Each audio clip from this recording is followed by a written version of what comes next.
On my wedding day, just moments before I walked down the aisle, my sister Serafina cornered me. In front of my parents, she sneered, "Wearing that general's uniform? Trying to prove you're not woman enough for a dress?" She didn't know my real family was waiting outside, all 500 of them. My name is General Tenna Floyd. On my wedding day, I stood before a full-length mirror, not in silk or lace, but in the deep, midnight wool of my Marine Corps dress blues. Here, in the hushed, wood-paneled quiet of the preparatory room at the Quantico Chapel, the uniform felt like a second skin. On my shoulders, 4 silver stars gleamed, a familiar, reassuring weight. Each star was a decade of my life, a promise kept, a battle won, a life I couldn't save. This wasn't just a uniform, it was a sworn oath woven from fabric and metal, the very map of my soul. Beyond the heavy oak doors, 500 guests were waiting. And at the end of the aisle, Julian was waiting. My Julian. My anchor, the brilliant civilian analyst who saw past the 4 stars to the woman beneath. He didn't just tolerate my world. He understood its language of sacrifice and duty. He loved Tenna. And for that, I loved him fiercely. For the first time in what felt like a lifetime, a sense of absolute peace settled over me. I had fought on every front imaginable, and today I was finally giving myself permission to be happy. A rare, genuine smile touched my lips. It felt like a victory in itself. That peace lasted less than 10 seconds. My phone buzzed against the polished wood of the vanity, a sharp, intrusive sound. My sister, Serafina. I had prepared myself for her usual brand of sarcasm, a text laced with just enough poison to sting. I had not, however, prepared for this level of raw cruelty. I picked it up. Her words glowed on the screen. "Wearing the general's uniform? What are you trying to prove, Tenna? That you aren't woman enough to wear a real dress?" A cold shock, like being plunged into icy water, seized my lungs. The words weren't just text, they were shards of glass. Before the pain could fully form, I saw the 3 little dots that meant she was typing again. A second blow was coming. It appeared instantly. "You've spent your whole life trying to be a man, but you'll never have their respect. You're just a joke in that costume." My breath hitched. The 4 walls of the elegant room seemed to shrink, closing in on me. Costume, joke. Her words weren't just an insult, they were an erasure. This was a surgical strike aimed directly at the core of my being. My identity, my gender, my life sacrifice, all dismissed with a casual flick of her thumb. It was a denial of my very womanhood on the one day I was supposed to celebrate it. Serafina's cruelty was the current that pulled me under. But it was my father who had opened the floodgates the night before. Her text made me remember his cold, impersonal call. He hadn't phoned to offer congratulations. His voice was that of the defense industry executive he was. The clipped, impatient tone of a man closing a deal he found distasteful. "Tenna," he'd started, foregoing any pleasantries, "your mother and I expect you to make a prudent choice tomorrow. My business partners will be in attendance. We can't have you turning your wedding into a military parade." I could hear the clink of ice in a glass on his end, the sound of business as usual. "Serafina is right," he continued, his voice flat. "It's garish. Wear a white dress. Be a normal woman for one day. Don't embarrass the family." "Embarrass them?" I'd whispered, the question hanging between us, heavy with the weight of my service. As if my honor, the very thing I had bled for, was a social liability. His response was more brutal than any insult. He said nothing. His silence wasn't empty, it was a judgment. It was a final, crushing verdict that my 4-star rank, my life's work, was not a source of honor, but a corporate inconvenience. I'd hung up the phone, the dial tone buzzing in my ear, my heart shattered. Now, standing in the chapel, his dismissal and Serafina's venom swirled into a toxic vortex. The door creaked open, pulling me from my daze. Master Sergeant Diaz and Sergeant Rocco stood in the doorway, their own dress blues immaculate. They were 2 men who had walked through fire with me in Fallujah, their loyalty forged in shared combat. They said nothing. They didn't need to. They simply snapped to attention, their salutes crisp and perfect. Steeling myself, my hands trembling slightly, I stepped out into the grand narthex of the chapel. The sound that greeted me stopped me cold. It wasn't the polite murmur of guests. It was a silence, an absolute, thunderous silence, heavy with reverence. The entire hall, from the front pews to the back walls, spilling out onto the steps, was a sea of midnight blue and scarlet and gold. Not 50 guests, not 100. 500 United States Marines, all standing at perfect attention. I saw the campaign ribbons on their chests, the weathered faces of combat veterans standing shoulder to shoulder with young privates whose own stories were just beginning. They had come from across the country, uninvited, answering a call no one had officially made. A young recon Marine I knew as Kincaid, a man I'd pulled from a burning Humvee years ago, stepped forward. His voice was thick with emotion, but it carried through the silent hall. "Ma'am," he said, his eyes locked on mine. "We heard you might need an honor guard. We will not let you walk in there alone." As he finished, a sound like a single, sharp thunderclap echoed as a forest of arms rose in unison, 500 hands snapping into a salute. In that single breathtaking moment, a profound truth washed over me. My family of blood had cast me out. But this family, my family of blue and scarlet, my family forged in fire and bound by honor, they would never leave my side. And in that moment, held aloft by their unwavering loyalty, I had to ask myself the question that had shadowed my entire life. Why is it that the people who share your blood are so often the first ones to want to see you bleed?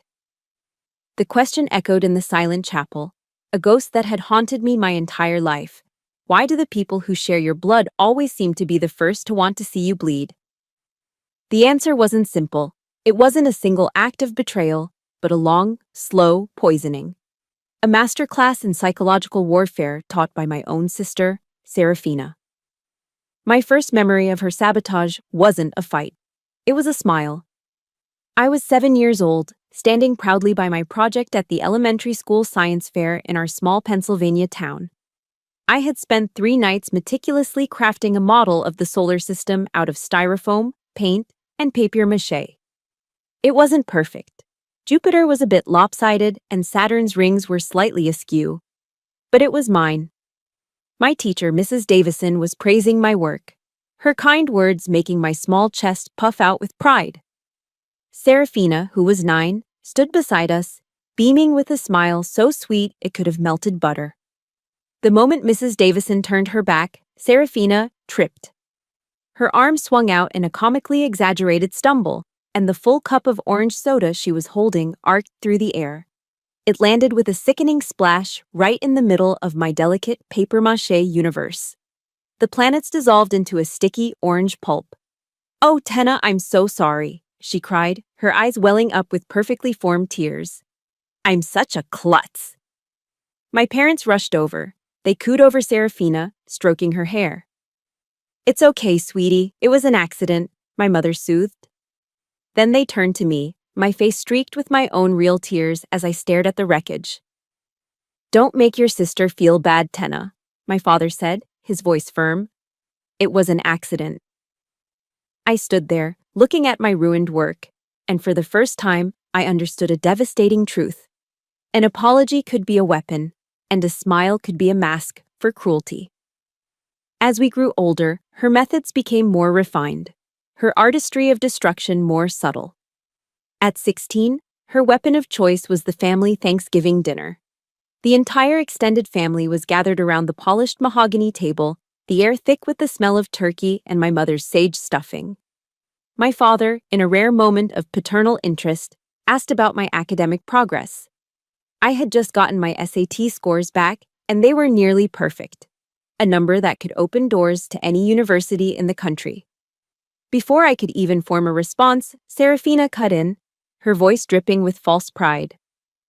"Oh, our Tenna is doing so wonderfully. She even joined the school's wrestling team, you know. She can pin boys twice her size." A sudden, awkward silence fell over the table. A few of my uncles chuckled uncomfortably. In one perfectly crafted sentence, she had twisted my academic achievement into a joke about my perceived masculinity, painting me as a freakish Amazon. She made my strength a liability, my discipline an oddity. My father, mortified, immediately changed the subject, launching into a glowing monologue about Serafina's latest victory with the debate team. I sat there, a piece of turkey stuck in my throat, feeling utterly invisible, a stranger at my own family's table. The peak of her art, the masterpiece of my isolation, came on prom night. It was a cultural rite of passage I had no interest in. Serafina, of course, was prom queen. A vision in a shimmering gown my mother had driven 3 hours to Philadelphia to buy. I, having not been asked and having no desire to go, was perfectly content to spend the evening at home reading a book about military history. But Serafina, ever the benevolent sister, couldn't allow me that peace. In front of our parents, she put on a display of magnanimous concern. "Oh, maybe Tenna should come along anyway," she suggested, her smile radiating false kindness. "She could help the teacher's chaperone. She's so good at giving orders, after all, right?" The words, wrapped in that sweet smile, were a public execution. It was a declaration that I didn't belong with the other kids, that my natural place was on the sidelines, a rigid, joyless authority figure. And my mother, instead of defending me, chimed in with enthusiasm. "What a wonderful idea. You should go, Tenna. It'll be fun." That night, I locked my bedroom door, turned up my stereo as loud as it would go, blasting rock music to drown out the sounds of their laughter and the distant thumping bass from the high school gym. I knew then, with a certainty that chilled me to the bone, that I had to escape. This house wasn't a home. It was a cage designed to shrink me. My escape plan was a secret act of rebellion, an application for a Marine Option NROTC scholarship. It was my one shot at a different life, a world where merit, not manipulation, was the currency. I prepared everything in secret, but I needed a letter of recommendation from a retired Marine colonel who lived in our town. When his glowing letter arrived in the mail, Serafina intercepted it. My application was eventually returned, stamped incomplete. A frantic, desperate search of her room led me to it.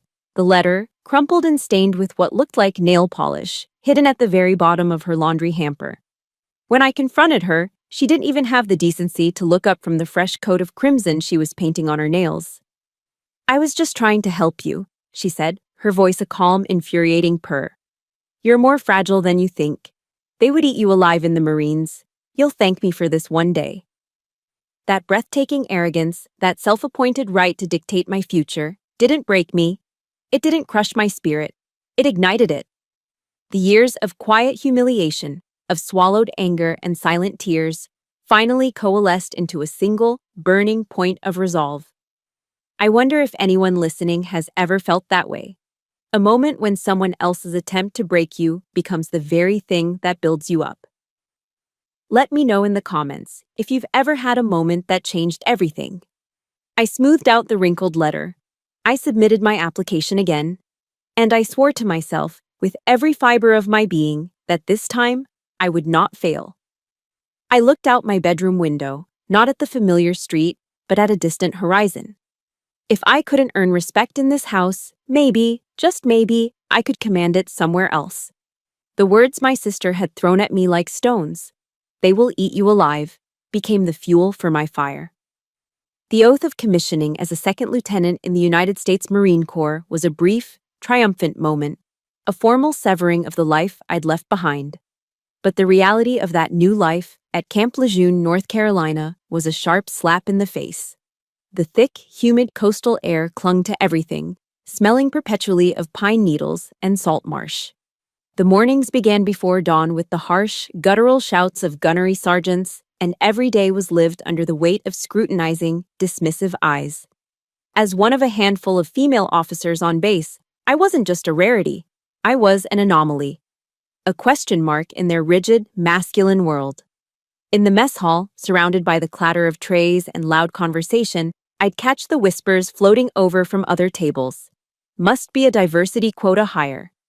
During operational briefings, my tactical suggestions were often met with a polite, vacant stillness, as if I had been speaking another language entirely. My very presence was a disruption to their established order.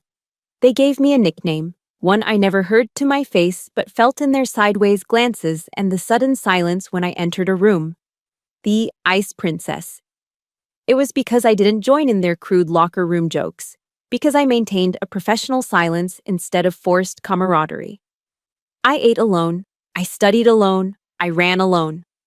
My family's parting shots had inadvertently given me a gift, a total indifference to being liked. I wasn't at Camp Lejeune to make friends.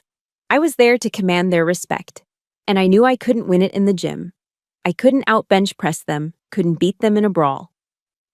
So I resolved to outthink, outwork, and outlast every single one of them.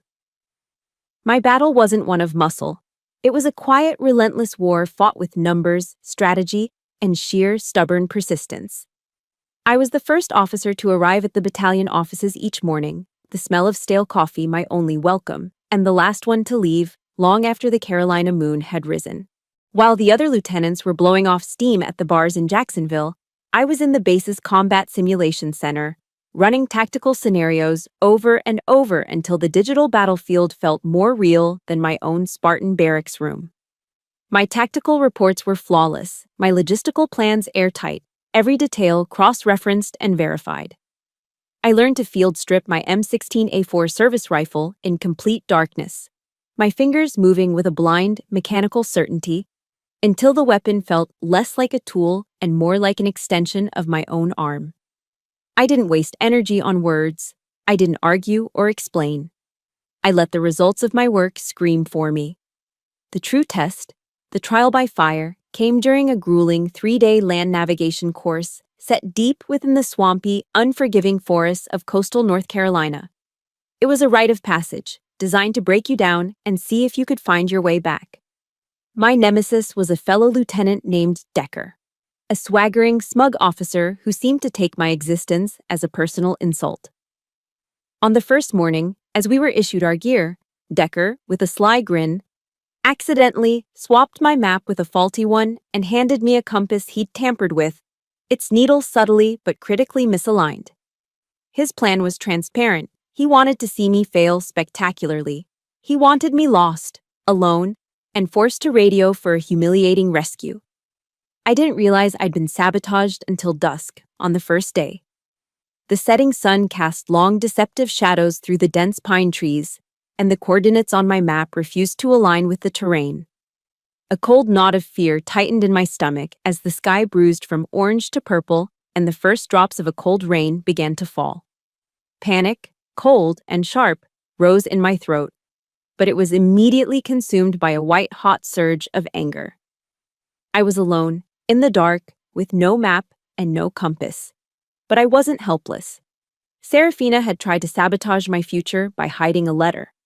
Decker was trying to sabotage my career by hiding the path. The pattern was the same. The rage gave me clarity. I had the stars, which were just beginning to pierce the cloud cover. I had the prevailing wind. And I had a memory for detail that bordered on photographic. I had spent my lonely nights reading not just military history, but books on astronomy.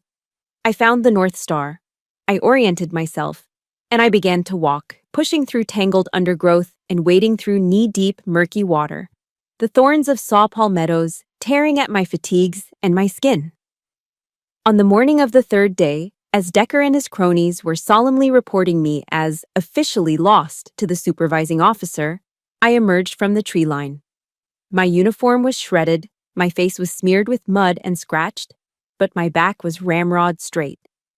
I walked directly to the instructor's table, ignoring the stunned silence that fell over the room. I slapped my grid sheet down, the locations of all my waypoints marked with perfect precision. The silence was broken by the scraping of a chair. Gunnery Sergeant Gunner, a grizzled, old-school Marine from the salt of the earth stock, a man who had never served under a woman and had only ever referred to me as Little Lady, pushed himself to his feet. He looked me up and down, taking in my disheveled state. Then his gaze shifted to Decker, and his eyes narrowed with a look of pure, undiluted contempt. He turned back to me. Without a word, he picked up a steaming metal mug of coffee from his own desk and held it out to me. My filthy, trembling fingers wrapped around its warmth. "Good work, Lieutenant." He didn't call me little lady. He used my rank. It was just 2 words, spoken in a gruff, gravelly voice. But for me, it was the first medal I'd ever truly earned. A medal paid for with darkness, with mud, and with a will that refused to be broken. It was a start. But respect in the barracks was one thing. I had to wonder, what about on the battlefield? The respect I earned in the pine forests of North Carolina was just a prelude. The battlefield has a way of stripping away all pretense, of testing respect not with words, but with blood. My test came in Anbar Province, Iraq. By then, I was a captain, working as a staff officer at a forward operating base. The air there was a permanent cocktail of diesel fumes, gunpowder, and fine desert sand that got into everything. Your food, your lungs, your soul. My job was planning, logistics, staring at maps in an air-conditioned container while others went outside the wire. It was safe. It was my duty. And I hated it. The call came over the radio network like a lightning strike, a burst of static and panicked voices that cut through the mundane hum of the operations center. A V-22 Osprey carrying a force recon team had been shot down on the outskirts of Fallujah. The survivors were pinned down, surrounded, taking heavy fire. A quick reaction force was being scrambled immediately. Everyone knew what it was, a suicide mission into the city's meat grinder. I could have stayed. I should have stayed. My job was here, coordinating support. But I looked at the digital map on the screen, at the flashing red icon indicating the crash site. I saw the roster of the Marines on that Osprey.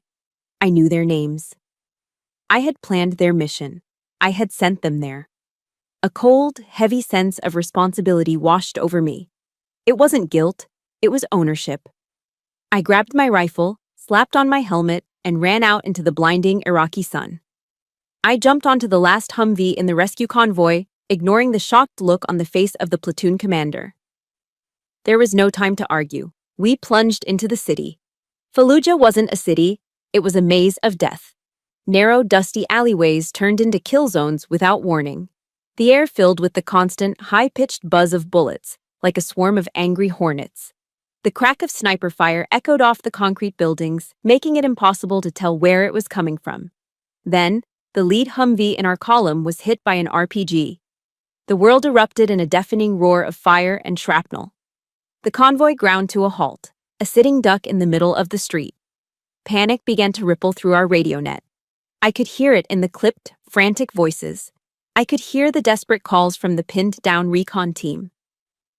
Then I heard the voice of Sergeant Rocco, normally the calmest, most unflappable Marine I knew. It was trembling. "We're taking fire from all sides. We can't hold this position." In that moment, something inside me shifted. I was no longer a staff officer. I was no longer the ice princess. I was a Marine. I keyed the command channel, and my own voice boomed through the radio, a cold, clear growl that cut through the chaos. "All call signs, this is Valkyrie. Establish a 360-degree perimeter, now.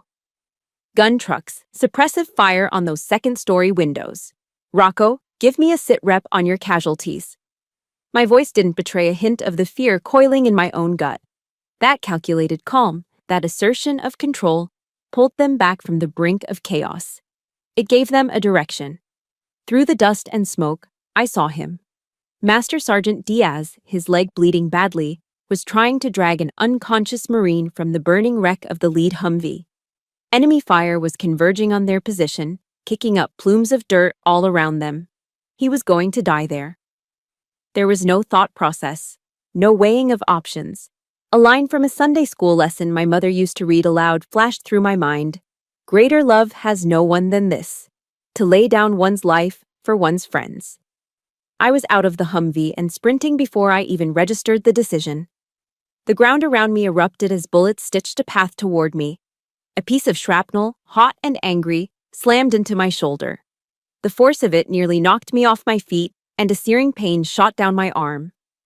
But I saw the look in Diaz's eyes, the desperation of a good man trying to do the impossible. I gritted my teeth against the pain, reached them, and together we hauled the unconscious Marine behind the cover of a low wall just seconds before the Humvee's fuel tank exploded in a massive fireball. As I collapsed against the wall, gasping for breath, I felt a pair of eyes on me. From a rooftop across the street, providing cover fire, Sergeant Rocco had seen the whole thing. I woke up stateside, in the sterile, white world of Walter Reed. The pain in my shoulder was a dull, constant throb, a reminder of the fight. But it was nothing compared to the quiet in the ward. The other wounded Marines in the room, men with injuries far worse than mine, no longer looked past me. The whispers were gone. The dismissive glances had been replaced by something else, something I hadn't seen before, a quiet, solemn respect.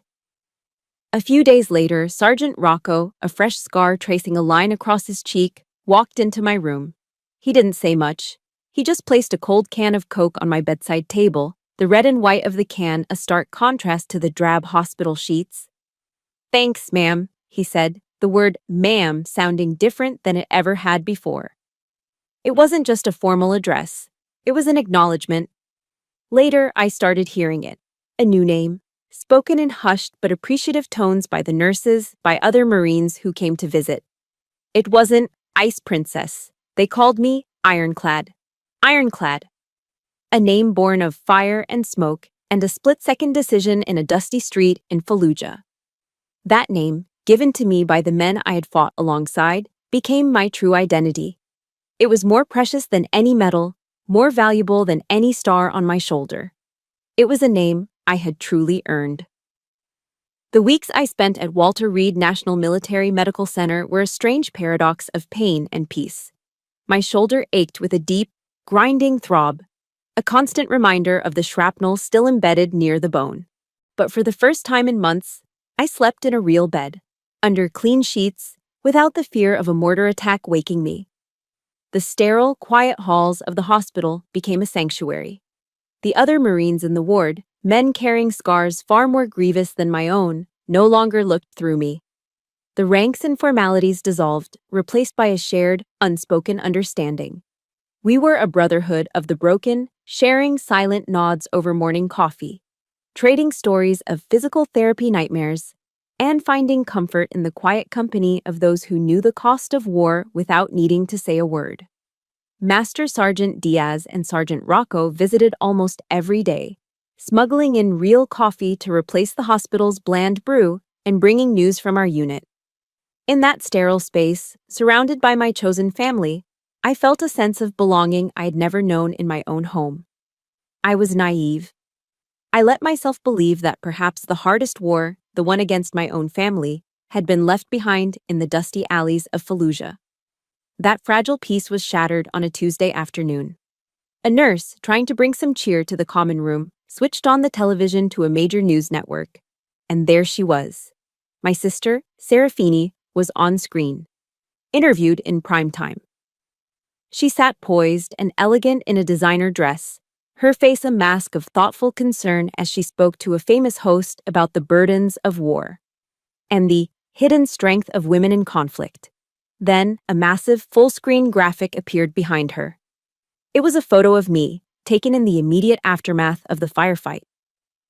But the image had been artfully cropped. My captain's bars were gone. The wreckage and chaos of the background were blurred into obscurity. All that remained was my face, streaked with grime, hair matted with sweat and blood, and the raw, determined look in my eyes. Serafina gestured to the image of my ravaged face. "My sister," she said, her voice filled with a beautifully modulated solemnity. "She is an inspiration to us all." The common room fell silent. Every Marine, every nurse, every visitor turned from the television to look at me, sitting in my wheelchair. The feeling that washed over me wasn't pride. It was a sickening, profound sense of violation. I felt naked, exposed, my moment of sacrifice and survival, stripped of its context and hung up for display like a hunting trophy. I had been turned into a prop for her performance. A few days later, she called. Her voice on the phone was as sweet as honeyed poison. "Tenna, darling, did you see the show? The entire country is talking about you. I've already spoken to a producer. We're going to do a documentary series about you, about women who break barriers. I'll be the executive producer, of course. This is your chance, Tenna. You're going to be an icon." I listened to her saccharine pitch, and a single cold question echoed in my mind. An icon for whom? For you? She never once asked how my shoulder was. She never asked if the nightmares had started. She just saw a story she could sell, a brand she could build on the foundation of my scars. Then my parents called, their voices, for the first time in my life, filled with genuine, bubbling pride. "Serafina is doing such a wonderful thing for you, honey," my mother gushed. "She's really helping your career." The anger inside me didn't explode. It didn't burn hot. It crystallized. It became a solid, heavy block of ice in my chest, cold and clear and sharp-edged. I turned my head and looked out the large window of my hospital room. Down below, on the manicured lawn, I saw a young Marine, his legs gone, struggling to master his new prosthetic limbs, his face a mask of pained determination.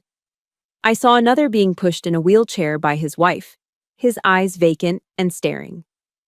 That was my legacy. They were my legacy.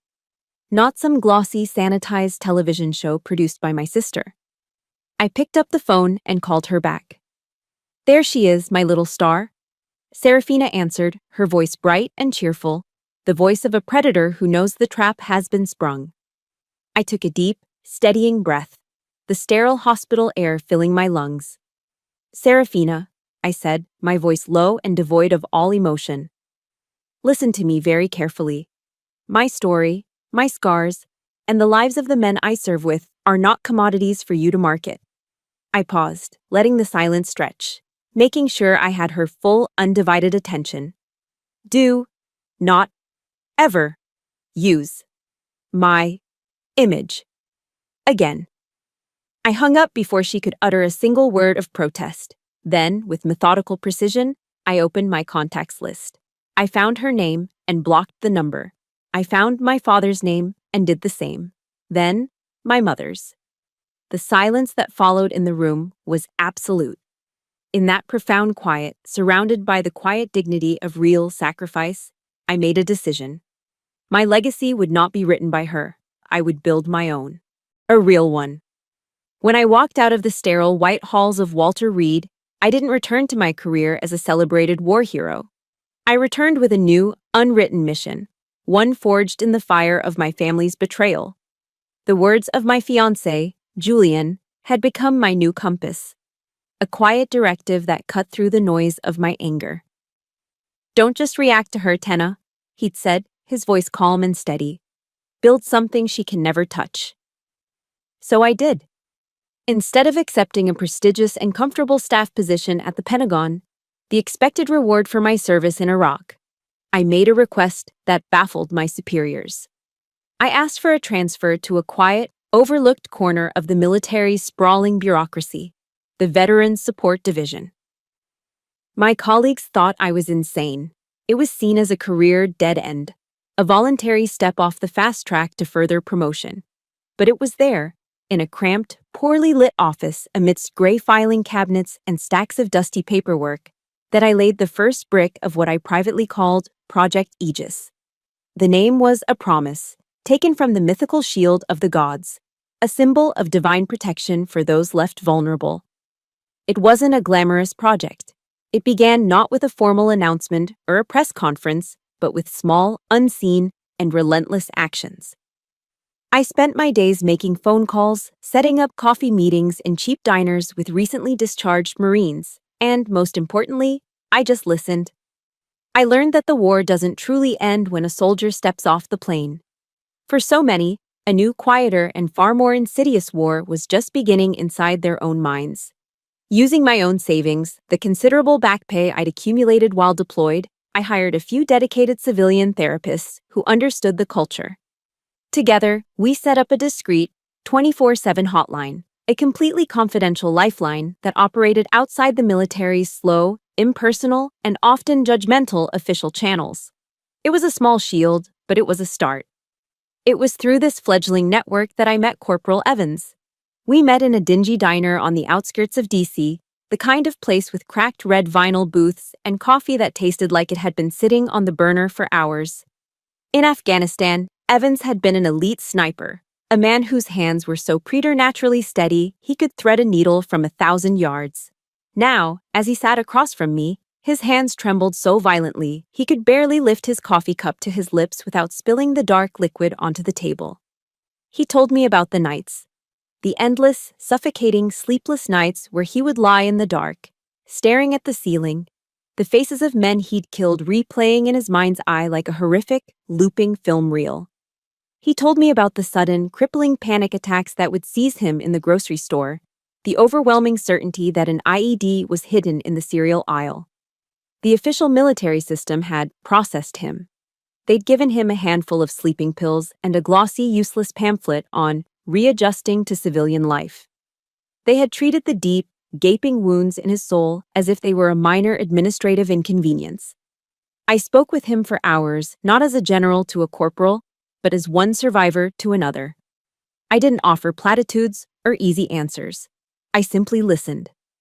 I saw the profound emptiness in his eyes, an abyss of pain that felt terrifyingly familiar. In that moment, Project Aegis ceased to be a professional endeavor. It became a personal crusade. I was no longer just helping veterans. I was fighting an invisible enemy called PTSD, a silent killer that was taking my Marines from me, not on a foreign battlefield, but right here on American soil. The fight was lonely and deeply frustrating. While I was struggling to find funding, to convince skeptical colonels that mental health was as critical as body armor, I stumbled across a video on YouTube. It was Serafina. She was the keynote speaker at a major tech conference in Silicon Valley, looking polished and immaculate in an elegant white pantsuit. She stood on a brightly lit stage, speaking to a captivated audience about the importance of authentic listening and digital age healing. She spoke of empathy and connection, her words flowing with practiced sincerity, and the crowd gave her a thunderous standing ovation. A wave of physical nausea washed over me. I knew it was all a performance, a carefully crafted illusion. She, who had never truly listened to another person in her life, was being celebrated as a guru of connection. The jarring contrast between her slick, empty rhetoric in a California auditorium and my quiet, desperate battle in a greasy spoon diner in D.C. was obscene. She was selling platitudes. I was trying to save a life. The tragedy I had been fighting so hard to prevent came on a cold Tuesday morning. The call came not from a duty officer, but from Evans's mother, her voice shattered by grief. He was gone. He had taken his own life in the silence of his small apartment. A few days later, she sent me the letter he'd left behind. It was filled with apologies to his family, with words of pain and despair that were hard to read. And then, at the very end, there was a single line addressed to me. General Floyd was the only one who ever made me feel like I was seen, even just for a moment. The words on the page blurred through my tears. The sentence ripped through my heart, a clean, devastating wound. The profound grief I felt for this young man, for the life he would never live, quickly hardened into a cold, diamond-hard rage. My fight was no longer for a project. It was for Corporal Evans. It was for his legacy, and for the thousands of other soldiers, just like him, lost in the shadows, forgotten by the very system they had sworn to serve. I would not let them be forgotten. My quiet crusade was over. I would make the Pentagon listen. The real war, the war against the machine, had just begun.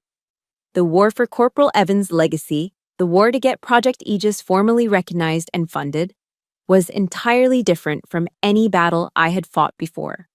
My enemies weren't insurgents with AK-47s in dusty alleys.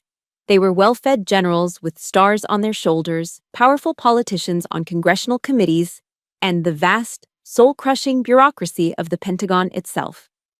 I presented my meticulously crafted proposals in cold, sterile conference rooms, facing a wall of skeptical, dismissive faces. They would listen politely, their fingers steepled, and then dismantle my life's new purpose with bureaucratic jargon. It's too expensive, General. It's not in the current budget cycle. This falls outside our strategic priorities. The most painful refrain was the one unspoken but clearly implied. They saw mental health struggles not as a sacred responsibility of the system, but as a personal failing, a sign of weakness in the individual soldier. They saw the invisible wounds of men like Evans as an embarrassment to be managed, not a debt to be repaid. Every day, I walked the endless, echoing corridors of the Pentagon, the polished linoleum floors stretching out like a sterile desert. I felt more alone, more exhausted in that climate-controlled maze of power than I ever had on a desolate battlefield under a scorching sun. I was fighting for the dead and the dying, for the men whose minds had become a war zone, but it felt like no one was listening. My own rank, which should have been a key, felt like a barrier, isolating me further. It was in one of those soul-crushing meetings, a cybersecurity briefing of all things, that I met Julian Croft. He was a civilian strategic analyst for the Department of Defense, a brilliant mind hidden behind a quiet demeanor and thick-rimmed glasses. Unlike the uniformed officers in the room, he wasn't dazzled or intimidated by the 4 stars on my shoulders. He just listened. After the briefing, while others were schmoozing, he approached me. He didn't offer empty platitudes or condolences for my cause. He asked questions. Sharp, incisive questions about logistics, about data architecture for the hotline, about metrics for measuring efficacy. For the first time, someone looked at Project Aegis not as a charitable pet project, but as what it was: a full-scale military campaign against a deeply entrenched enemy. He saw the strategic value, the operational necessity. We started having lunch together in the Pentagon's crowded cafeteria, our conversations a strange mix of military acronyms and analytical frameworks.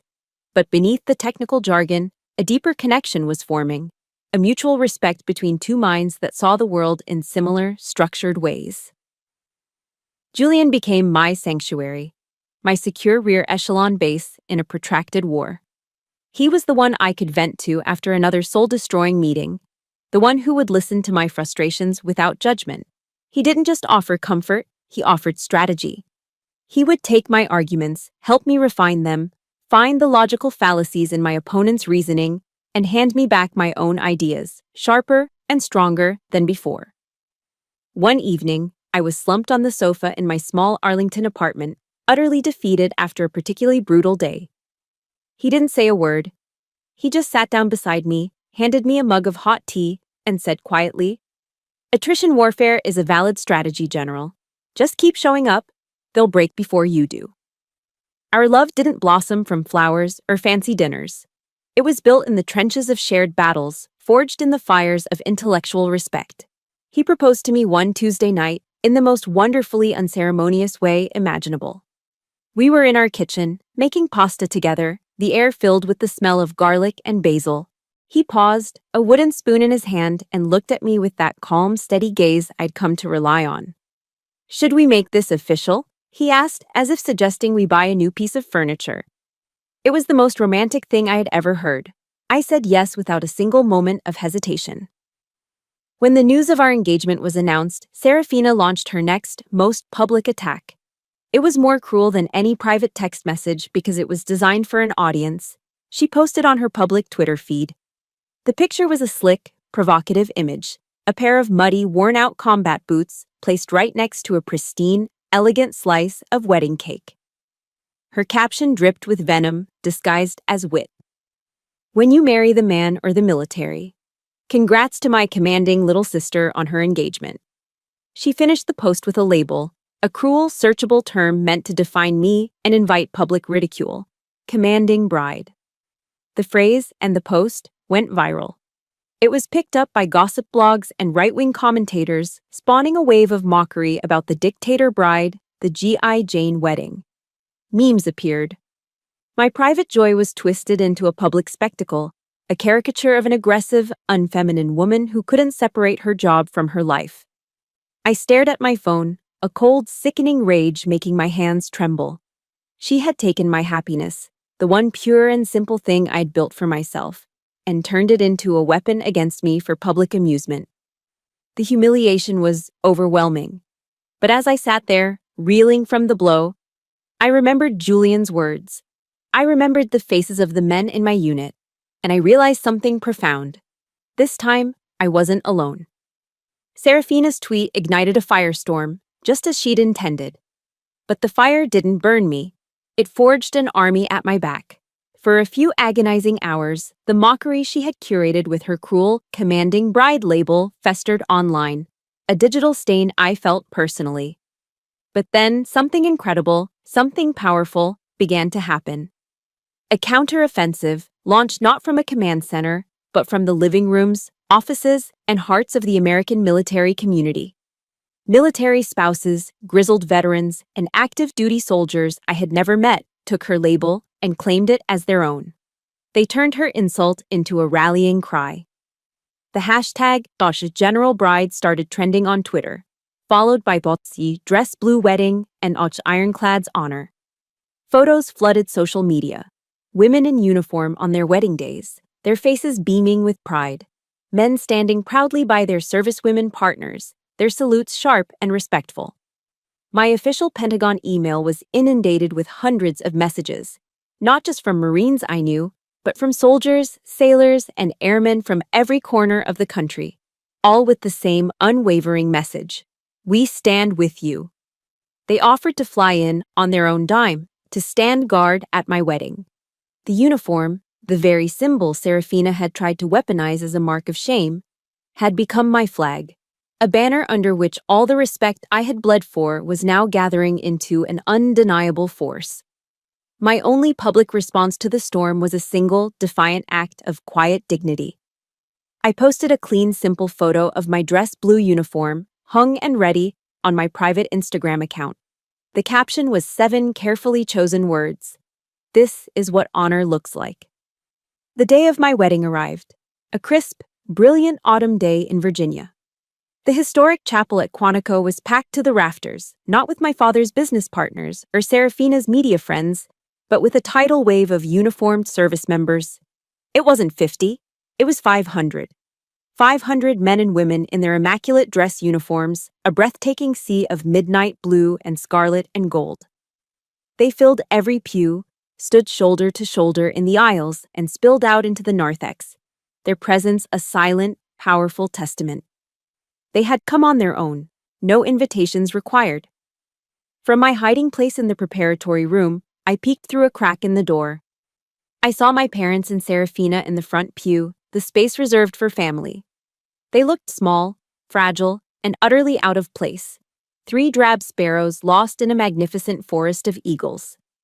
They were islands of civilian clothing in a vast ocean of military honor. I could see the visible shock on Serafina's face, her perfect, media-trained composure finally cracking. Her skin, usually glowing, was pale. Her eyes were wide with a disbelief that bordered on panic. She had intended for me to be the spectacle, the joke. Instead, she had become a front-row spectator to a stunning display of my power. A power she could never understand because it wasn't given or inherited. It was earned.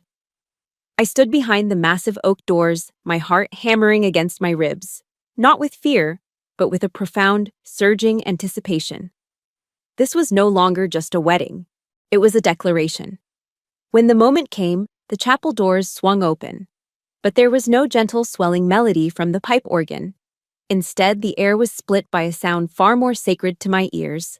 A single, powerful, unified roar from 500 throats. A sound that shook the very foundations of the old chapel. A sound of absolute respect. General, on deck! Instantly, as one, the entire congregation rose. It wasn't a shuffling, polite gesture.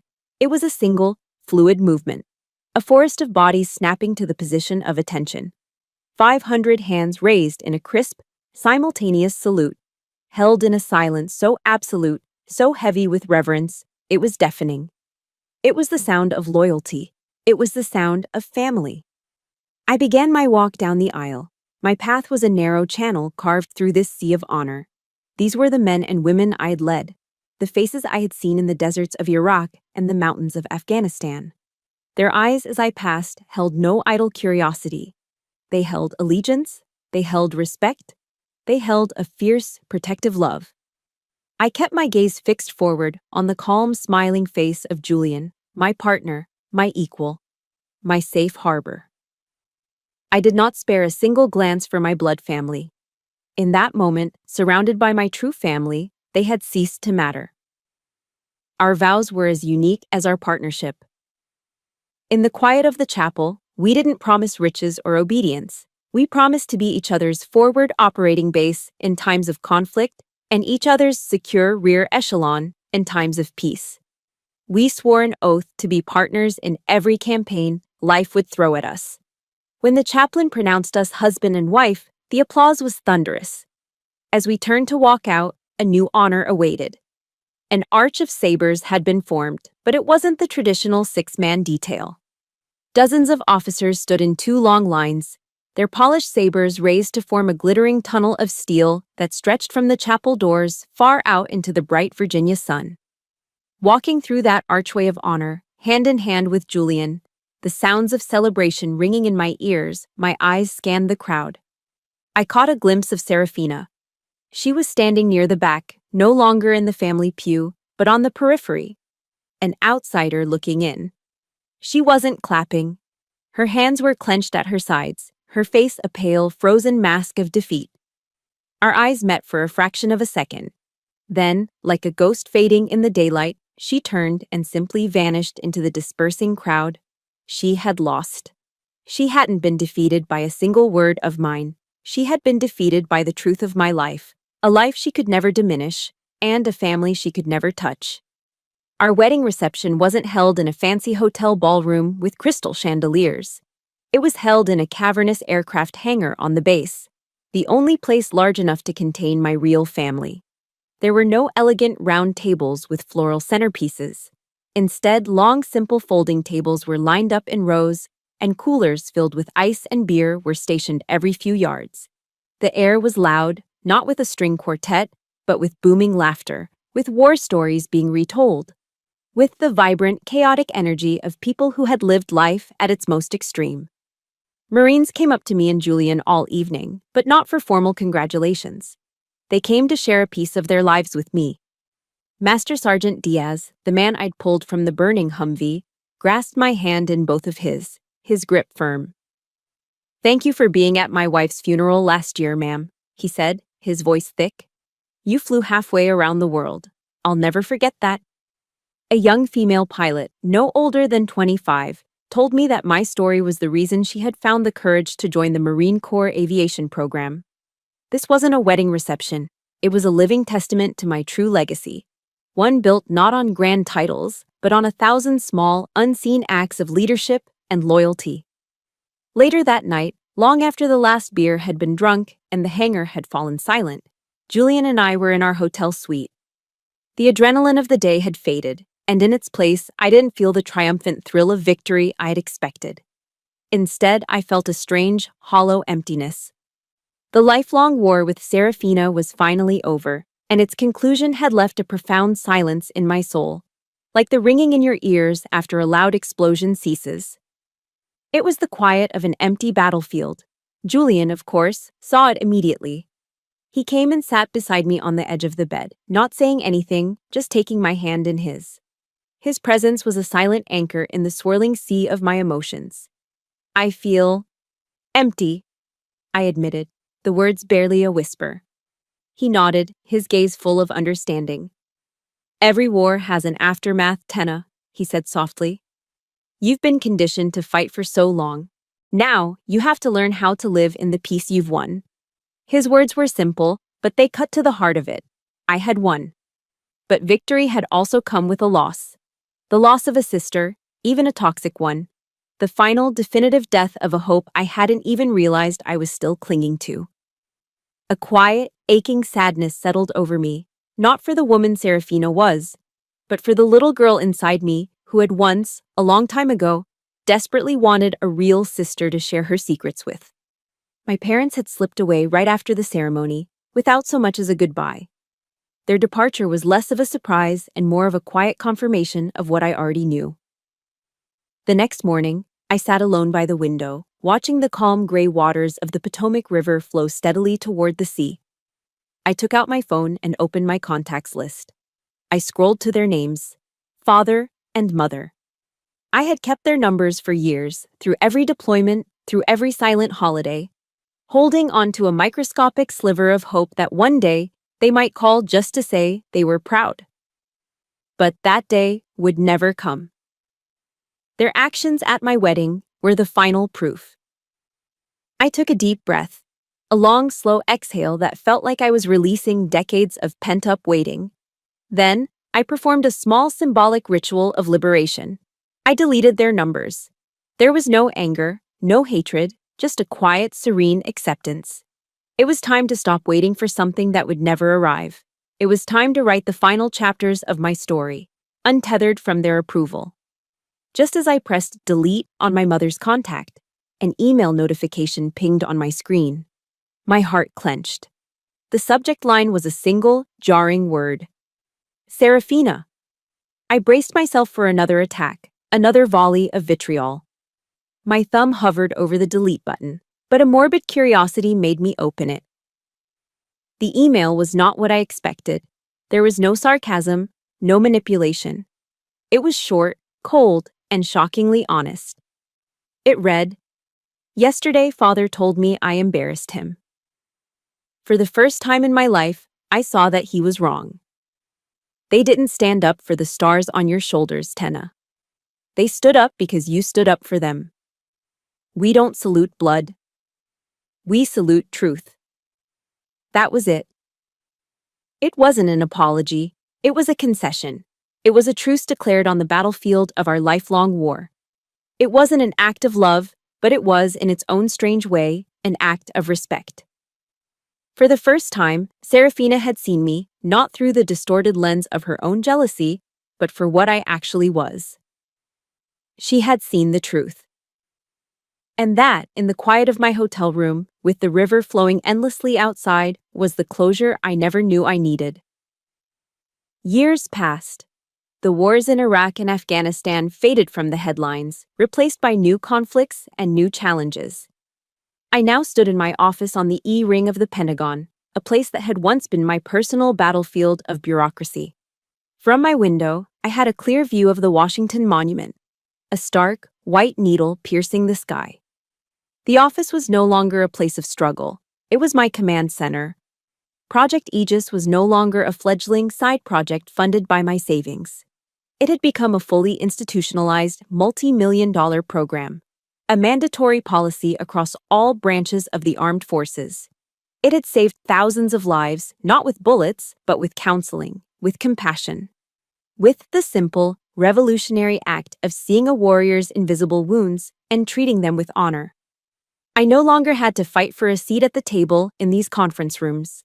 Now, I was the one who chaired the meetings, implementing the kind of ethical, empathetic leadership reforms I had spent my entire career fighting for.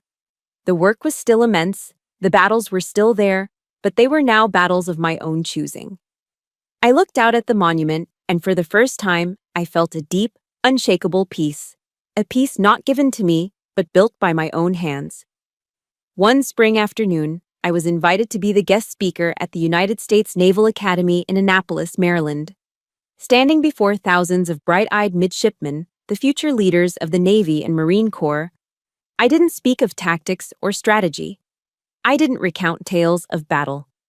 I spoke about the true cost of leadership, about the profound sacred responsibility a commander has for the mental and spiritual well-being of their troops. I spoke about Corporal Evans. I told them that the bravest thing a leader can do is not to charge into fire, but to create a space where their people feel safe enough to admit they are hurting.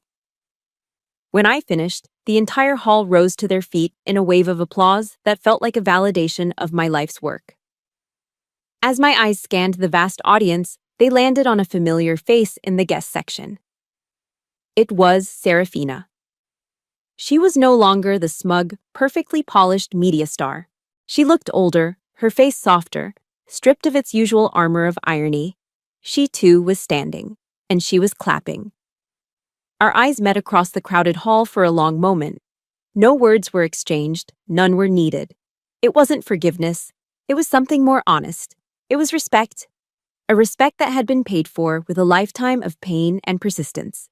After the speech, as I was shaking hands, a young, sharp-looking Marine captain approached me. She had a firm handshake and a pair of eyes that shone with unwavering determination.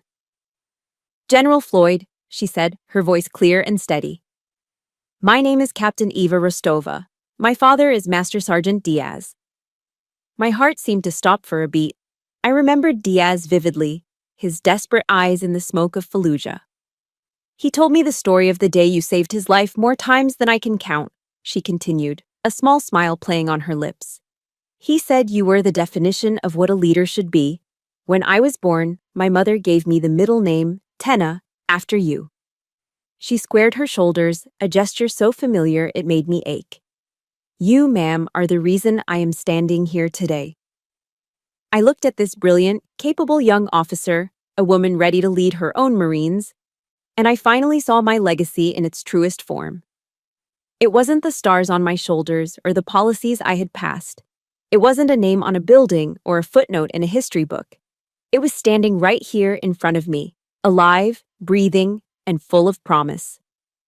The final circle closed a year later, at a ceremony honoring my retirement after more than 3 decades of service.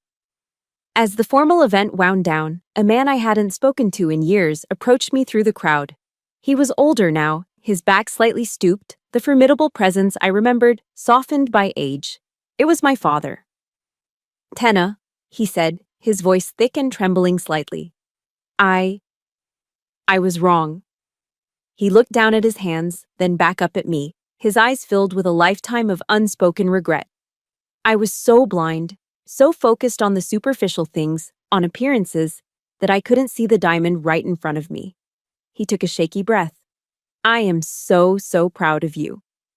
He reached out and pulled me into an awkward, unpracticed, but profoundly sincere hug. It was the hug I'd been waiting for since I was a little girl. In that moment, the last of the ice in my own heart finally melted. The cycle of hurt was over. That night, sitting quietly beside Julian, I found myself thinking back to Serafina's email from all those years ago. I remembered the final, stark line, "We don't salute blood. We salute truth." I smiled, a real, peaceful smile. She had been right.